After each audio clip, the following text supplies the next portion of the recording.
Hello students, welcome to physics classes. आज physics class के experiment session में sonometer का एक्सपेरिमेंट जानेंगे। और इस स्वरमापी या सोनोमीटर का उपयोग करके नियत आवृत्ति के लिए किसी दिए गए तार की लंबाई L तथा तनाव कैपिटल T के बीच संबंध का अध्ययन करना तथा L स्क्वायर एवं T के मध्य ग्राफ खींचना। इस एक्सपेरिमेंट को आप करेंगे। तो इसे करने के लिए क्या क्या चाहिए हमें? एक स्वरमापी स्वरित्र द्विभुज, 1/2 किलोग्राम का हैंगर, 1/2 किलोग्राम के स्लॉटेड बाट, रबर पैड, कागज का टुकड़ा राइडर के लिए और मीटर पैमाना। हर एक्सपेरिमेंट में कुछ न कुछ सिद्धांत प्रयुक्त होता है। अब यहाँ पर सिद्धांत और सूत्र क्या लग रहे हैं ये देखें कि यदि किसी तनी हुई डोरी में कंपन किसी n आवृत्ति के स्वरित्र द्विभुज के साथ अनुनाद करते हैं तो डोरी की आवृत्ति स्वरित्र की आवृत्ति n के बराबर होती है। उस स्थिति में n बराबर 1/2L under root T by m होता है। कैपिटल T बराबर mg डोरी में लगाया गया तनाव, L दोनों सेतुओं के बीच तार की लंबाई। यदि आवृत्ति नियत है तो उस स्थिति में क्या होगा कि रूट T प्रोपोर्शनल L। यहाँ से देखें कि अगर आप जो है n को नियत कर देते हैं तो रूट T अपान L बराबर नियत होगा, कांस्टेंट होगा, तो रूट T प्रोपोर्शनल L या दोनों तरफ का स्क्वायर कर दीजिए तो T प्रोपोर्शनल L स्क्वायर। अतः T तथा L स्क्वायर के बीच अगर ग्राफ खींचा जाए तो वह ग्राफ एक सरल रेखा होगी। यह देख रहे हैं सोनोमीटर का सेटअप है। यह सोनोमीटर में लगा हुआ तार है। यह इसके दोनों ब्रिज हैं। यह स्वरित्र द्विभुज है। यह इसका रबर पैड है और ये स्लॉटेड वाट हैं और ये इस घिरनी से नीचे की तरफ लटकाए गए हैं। तो अब आइए इसका भार बदल करके और 256 हर्ट्ज की आवृत्ति के लिए हम अनुनाद की स्थिति ज्ञात करते हैं।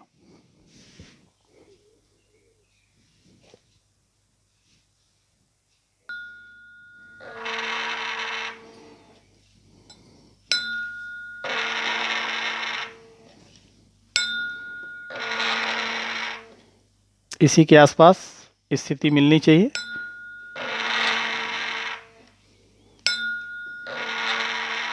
ये आपने देखा, ये फड़फड़ा करके गिर गया। तो इस तरह से यह 256 हर्ट्ज की आवृत्ति के लिए जो द्रव्यमान है, यह द्रव्यमान आधा किलोग्राम के लिए, ये देखिए हैंगर सहित आधा किलोग्राम के लिए ये निकाला गया। अब हम जो है इस पर द्रव्यमान बढ़ाएंगे तो इसका द्रव्यमान जो है 1 किलो कर देते हैं। तो आधा किलोग्राम का स्लॉटेड बाट जो है इसके ऊपर और रख देते हैं। तो अब उसके लिए आप ये देखेंगे कि अब इसकी लंबाई जो है वह बढ़ जाती है।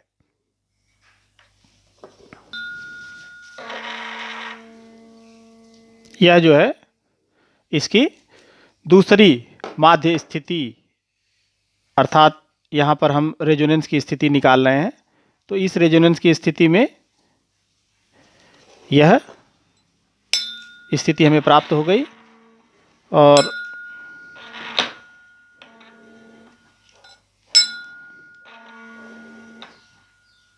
अब इसमें आप देख रहे होंगे कि तार की स्थिति जरा सा भी चेंज होगी तो यह परिवर्तित हो जाता है।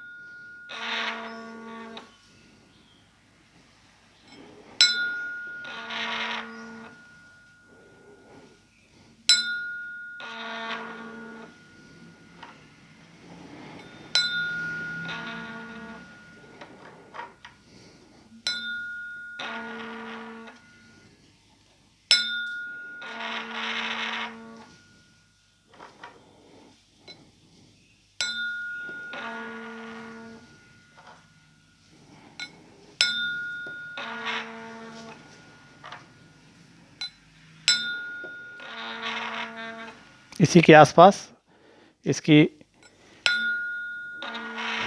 अनुनाद की स्थिति मिलेगी।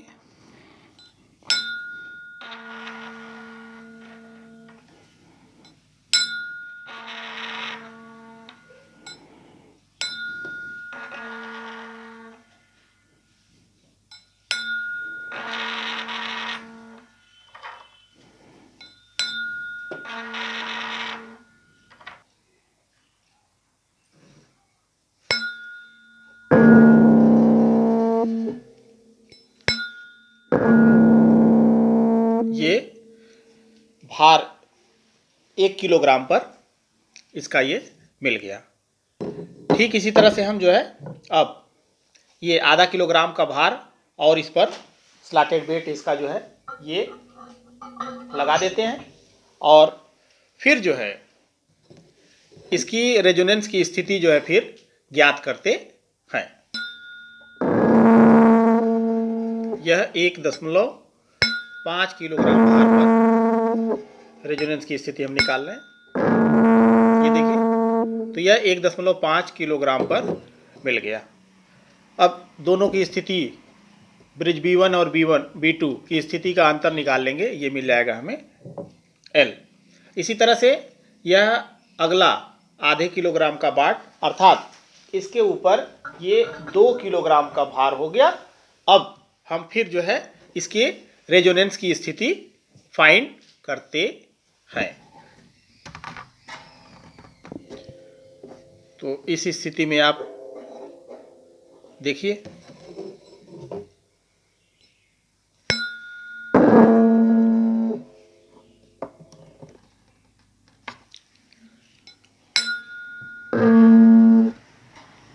यह पहले की तुलना में लंबाई जो है लंबाई घट रही है, लंबाई बढ़,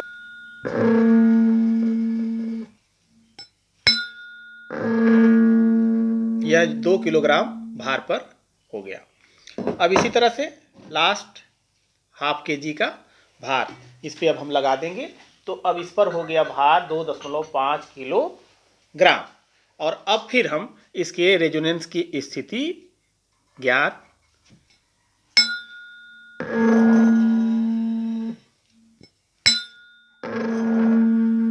यह हो गया 2.5 किलोग्राम भार के लिए दोनों स्थितियों का अंतर निकाल लेंगे, लंबाई मिल गया। अब इसी क्रम में हम एक एक भार को उतारते जाएंगे और इसके रेजोनेंस की जो स्थिति है उस स्थिति में हम इसके बीच की दूरी को पढ़ते जाएंगे। पहली बार जो दूरी पढ़ी गई थी वह L1, दूसरी बार जो दूरी पढ़ी जाएगी वो L2। तो L1 प्लस L2 दोनों को जोड़ करके और उसकी मध्यमान स्थिति, यह है प्रेक्षण तालिका। और इस प्रेक्षण तालिका में आपने जो निकाला है वह लिखा गया है। तो इसमें देखिए N 256 हर्ट्ज के लिए आपने निकाला है। भार जो दिया गया है वह आधा किलोग्राम, 1 किलोग्राम, 1.52 और 2.5 किलोग्राम। द्रव्यमान लटकाया गया, इसे भार में बदल लेंगे, 9.8 से मल्टीप्लाई कर लेंगे तो न्यूटन में आ जाएगा। भार बढ़ाते समय लंबाई ये आई, घटाते समय ये आई, दोनों का मध्यमान निकाल लिया और इसका L जो आया L का स्क्वायर कर लिया। L का स्क्वायर जब हम यहाँ पे करेंगे तो यह दशमलव के दूसरे तीसरे स्थान तक आएगा, लेकिन हम उसमें इसको जो है दशमलव के पहले तक लेंगे तो उसको पूर्णांक बना लेंगे हम। सपोज कर लीजिए 0.5 से कम आता तो छोड़ देंगे, 0.5 से ऊपर आएगा तो उसे 1 प्लस कर लेंगे बाएं तरफ के डिजिट में। तो इस तरह से 1 किलोग्राम पर मिल गया। यह 13.6 और 14 मिला था तो 13.8 इसका मध्यमान हो गया। अब इस पर स्क्वायर करेंगे तो ये 190 आ गया। 1.5 के द्रव्यमान पर हमने फाइंड किया तो ये L स्क्वायर की वैल्यू 253 आ गई। इसी तरह से 2 किलोग्राम पर 324 और ये इस पर 449 आ गया। अब हमें T तथा L स्क्वायर के बीच ग्राफ प्लॉट करना है। तो x अक्ष पर यह हम तार में तनाव T mg न्यूटन में ले लेंगे और ऊपर जो है y अक्ष पर लंबाई का वर्ग L स्क्वायर यानी सेंटीमीटर स्क्वायर। तो 20 small division equals to 5 newton. तो ये देखिए 5, 10, 15, 20 इस तरह से 25, 30 और इस तरह आगे बढ़ेंगे। अब इधर ये 50, 100, 150, 100, 200, 250, 300, 350 और इस तरह से। तो अब इसमें देख रहे हैं कि 10 स्मॉल डिवीजन यानी 10 छोटे खाने बराबर 50 सेंटीमीटर स्क्वायर लिया गया है वाई एक्सिस पर। अब यह कितने पर, जो 1 किलोग्राम जैसे लटकाया गया तो 1 किलोग्राम के लिए 9.8 न्यूटन हो गया। 9.8 न्यूटन पर, ये देखिए 9.8 न्यूटन पर जो लंबाई का वर्ग आया है उसे यहाँ पर इंडिकेट कर दिया गया। इसी तरह से जो आधा किलोग्राम का था तो 0.5 इंटू 9.8 तो 4.9 आया। इसके लिए फिर हम यहाँ पर फाइंड कर लेंगे। और अगली रीडिंग जो है वह अगले 1.5 इंटू 9.8 न्यूटन के लिए। तो यह तीसरी स्थिति, यह चौथी, और ये देख रहे होंगे कि पांचवी। अब जब हम ग्राफ प्लाट करेंगे तो यहाँ पर एक सीधी लाइन जानी है। तो हम ग्राफ प्लाट करते समय इस बात का ध्यान रखेंगे कि हमारा जो लाइन जा रहा है वह अधिक से अधिक पॉइंट से हो करके जाए। तो अधिक से अधिक पॉइंट से हो करके जा रहा है, ये लाइन देख रहे होंगे। तो एक पॉइंट ये छूट गया, कोई बात नहीं, ये 4 पॉइंट जो है आपके अप टू मार्क हैं।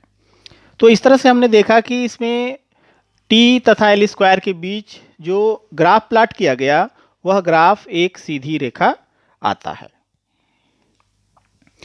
परिणाम, तालिका से स्पष्ट है कि एल स्क्वायर बाई टी का मान नियतांक होता है, लेकिन आप अपने एक्सपेरिमेंट में देखेंगे कि यह एग्जैक्ट नहीं होता है बल्कि लगभग नियतांक होगा।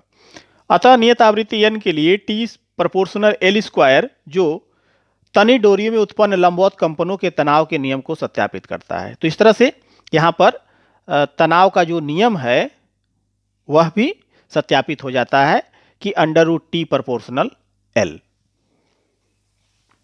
सावधानियां, सोनोमीटर का तार सर्वत्र एक समान तथा ऐंठन रहित होना चाहिए। तार पर लटके भार में हैंगर का भार भी जोड़ना चाहिए। तार पर भार इतना अधिक नहीं होना चाहिए कि तार प्रत्यास्थता की सीमा को पार कर जाए। स्वरित्र को रबर पैड पर धीरे से मारना चाहिए, अन्यथा अधिस्वरक उत्पन्न हो जाएंगे। घिरनी घर्षण रहित होनी चाहिए। सेतु तेज धार के होने चाहिए। संभावित त्रुटियां, सोनोमीटर में लगातार पूर्णतया लचकदार होना चाहिए, किंतु तार में कुछ न कुछ दृढ़ता अवश्य होती है, जिससे सूत्र द्वारा प्राप्त आवृत्ति बिल्कुल यथार्थ नहीं होती है। घेरनी पूर्णतः घर्षण रहित नहीं होती है, जिससे तार का तनाव उस पर लटके हुए भार से कुछ कम होगा और आवृत्ति का यथार्थ मान प्राप्त नहीं होता है। तो इस तरह से आपने देखा सोनोमीटर का यह एक्सपेरिमेंट। अगर वीडियो आपको अच्छी लगे तो आप इसे लाइक और शेयर जरूर करें, तथा कोई सुझाव अगर हो तो उसे आप कमेंट में दे सकते हैं। अगर आपने चैनल को सब्सक्राइब नहीं किया है, चैनल पर अगर आप नए हैं तो चैनल को सब्सक्राइब कर लें, ताकि जो वीडियो बने उसका नोटिफिकेशन आप तक पहले पहुंच सके। Thank you for watching.